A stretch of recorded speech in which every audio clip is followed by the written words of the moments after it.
ধরে গিয়ে এক বান্ধবীকে দেহ ব্যবসার চক্র থেকে ছাড়িয়ে এনেছিলেন। খুনের কন্ট্রাক্ট দেওয়া পরিবারে প্রায় 6 মাস ছিলেন পরিচারিকা সেজে, খুনিকে হাতে নাতে ধরিয়ে দিতে। ভারতের প্রথম প্রফেশনাল মহিলা ডিটেকটিভ রজনী পণ্ডিত। যখন সব রাস্তা বন্ধ, পুলিশও হাল ছেড়ে দিয়েছে, তখন তিনি আসেন। তিনি হলেন ভারতের লেডি বন্ড রজনী পণ্ডিত। পুরুষ শাসিত গোয়েন্দাগিরির পেশায় থেকেও মনে করেন সব মহিলার ভেতরেই রয়েছেন একজন গোয়েন্দা। গোয়েন্দা হতে কোনো পেশাগত যোগ্যতা নয়, দরকার ধৈর্য আর সাহস। সিআইডি অফিসার বাবা শান্তারাম পণ্ডিতের কাছে অপরাধীদের ধরার গল্প শুনে গোয়েন্দা হওয়ার ঝোঁক জাগে রজনীর। পড়ে ফেলেন সমস্ত গোয়েন্দা গল্প, তবে তার জীবনের গল্প বোধহয় সেই সব গল্পকেও হার মানায়।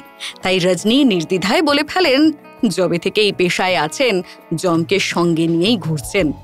22 বছর বয়স থেকেই ছদ্মবেশ ধারণে হাত পাকিয়েছেন রজনী। 23 বছরের পেশাগত জীবনে সলভ করে ফেলেছেন প্রায় 80,000 কেস। পেশার জন্য খুনের হুমকি পেয়েছেন, অশ্লীল আপত্তিকর কথা শুনেছেন।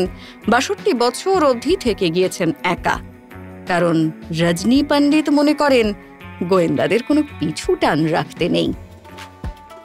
ফলো করুন সংবাদ প্রতিদিন ডিজিটাল।